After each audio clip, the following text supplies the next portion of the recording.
Question for Coach. Chris, TJ went down, I believe, midway through that first half. Is there kind of an early evaluation of how that is?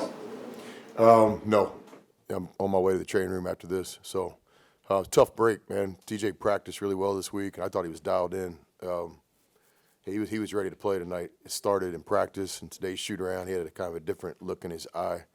So it's a tough break for us, but Rebounding is really, really good at what he does, our trainer, and TJ will put in that time in the training room, hopefully be back sooner than later. What have you seen in the 3 games here at home that maybe you're not seeing or isn't translating in those 3 away games so far in conference play? Yeah, it's a good question. Just better basketball. I think we've better basketball. We played better defense. Offensive execution has been better. We have a game plan each game. Most of it is what we want to do. A portion of it is who are we playing. And I thought, the home games, I think we've executed the game plan better than the road games. Talk about the energy that you guys have at home with the fans and whatnot. Is there a way to create that in road environments? Ask me that one more time. You talked about the energy of the fans and the student section, all that stuff. Is there a way as a team to create that sort of energy for you guys on the road? Well, one thing I think is, when we get this thing rolling, and I'm not talking about year 2, I'm talking about when we get this thing rolling, having Ole Miss people travel to road games. We see that certainly in football and baseball, so that'd be a next step with our fan base, encouraging them to get that schedule early and kind of pencil in some dates. But we'd love to have more support on the road in the SEC, so that's one thing we could do. Other than that, it's just about the players creating their own energy. And I explained to the guys, a lot of our guys haven't played in the NCAA tournament, but we talk about it a lot. If that's the goal and vision, then let's talk about it. And, as you guys know, a lot of times in the NCAA tournament, you have a great season. You're one of those 68 teams that gets to keep playing. In the NCAA tournament game, sometimes isn't what you're used to playing. It's more of a neutral game. You've got some fans, the opponent's got some fans, but then especially in the first and second round, it's kind of filled with fans from the other 6 teams in that region.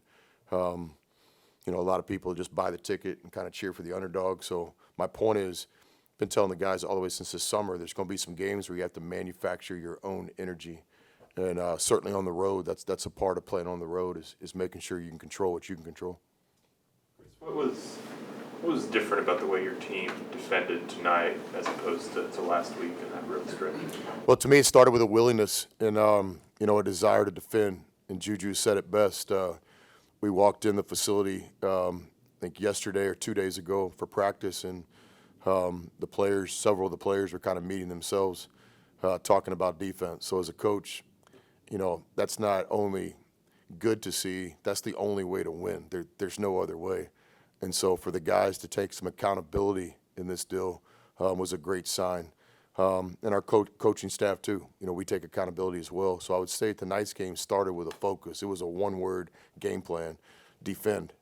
And not so much about the opponent, but about us. Let's get back to guarding the ball with some more pride. When we do get beat, let's have some rim protection, and let's rotate, And so defense is all about rotating. It's all about helping. And I thought tonight we did that. Late in the game, we got away from it a little bit. But I thought for the first 30 minutes of the game, our guys were trying to defend at a high effort level. Do you think that this team has the pieces and the capability to defend like some of your teams in the past have who have really elite players? Yeah, absolutely. I think that this team has the talent, the character to win every game on the schedule. I don't think there's anybody in college basketball that we can't play with and beat in a 40-minute game. And our margin for error might be smaller than others, but when the ball goes up, yes, I believe in these players. We're a work in progress. It's not a coaching speech cliche. It's true. We're playing against a lot of teams that have been together for a long time. Some of these teams have had guys playing their 5th year together. We're sitting here month 9 or 10. But yeah, I have a lot of confidence with these guys. My expectations is to win every game. And I think the players are starting to understand that. Chris, your team won the rebounding battle by a significant margin tonight, and that really hasn't been the case all season. What went into that, heading into this game? It's a players' game, and you got individual performances every night. And we had two guys, Musa and Books, have 4 offensive rebounds apiece. That's elite. In college basketball, when a guy plays rotational minutes, call it 25, 26, 30 minutes, that 3 offensive rebounds a game is elite. That's what ends up leading the SEC and puts you in the top 10 nationally. So, our crashers are always chasing that kind of individual goal. Can you get 3 offensive rebounds tonight? And then we also have what we call a Pender's tip.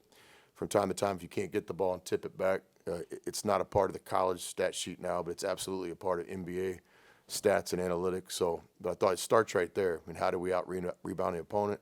We had 2 guys get 8 offensive rebounds between them, so that was good to see. More questions for Coach? Appreciate you guys.